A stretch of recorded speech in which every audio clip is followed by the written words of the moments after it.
Picture this, you load up EA Sports FC and pack yourself Gold Messi.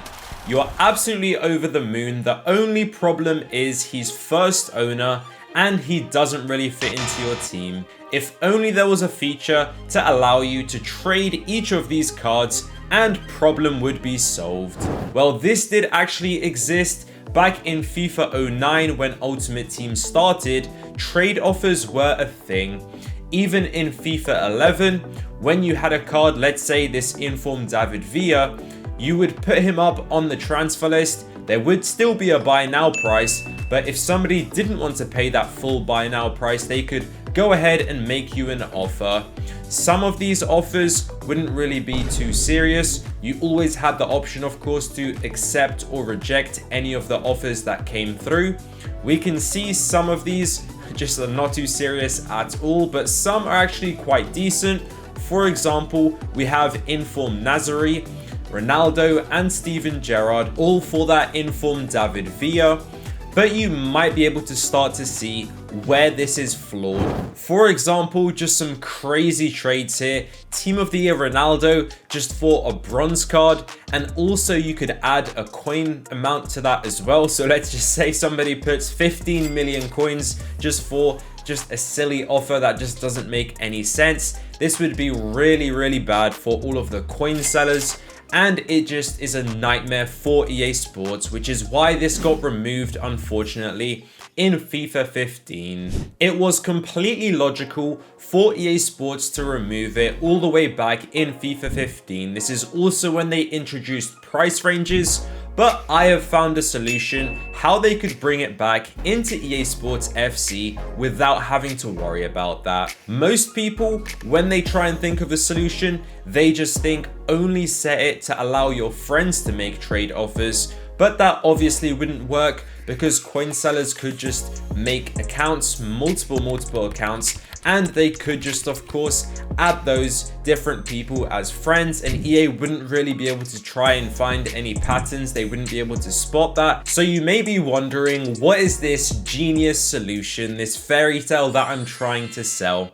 Well, essentially, something which I thought of, it hasn't been, of course, tested. All of the players that are traded, they need to be first owner. So on both sides, your friend and also on your side needs to be first owner. So this instantly reduces sort of what could go wrong, but still, of course, we want to completely eliminate the coin seller situation.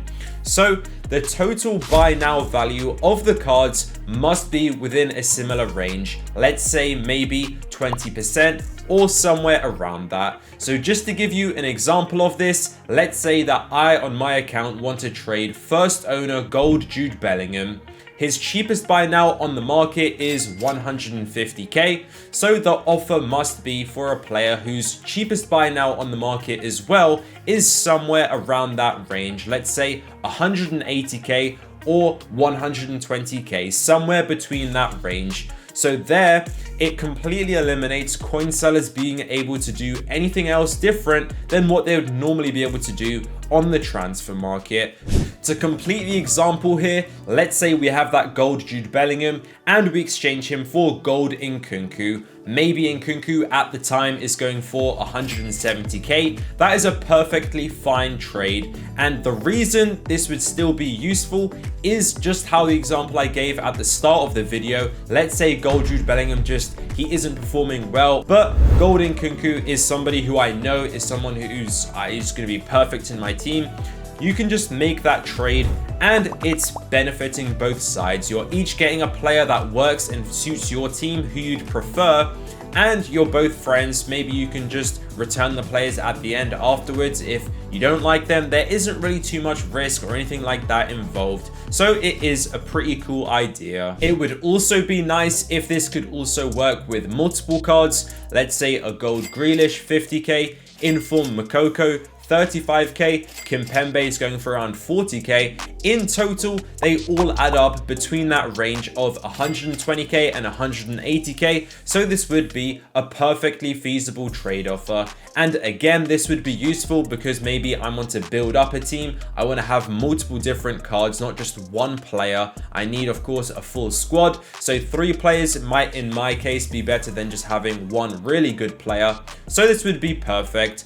Other examples could be maybe dealing with duplicates. If this was a duplicate Jude Bellingham, that would be extremely useful rather than just using him as SBC fodder or something like that. Trying out new cards and experimenting would be absolutely perfect as well. And just swapping players that don't fit in your team. Comment down below if you want EA to implement this feature.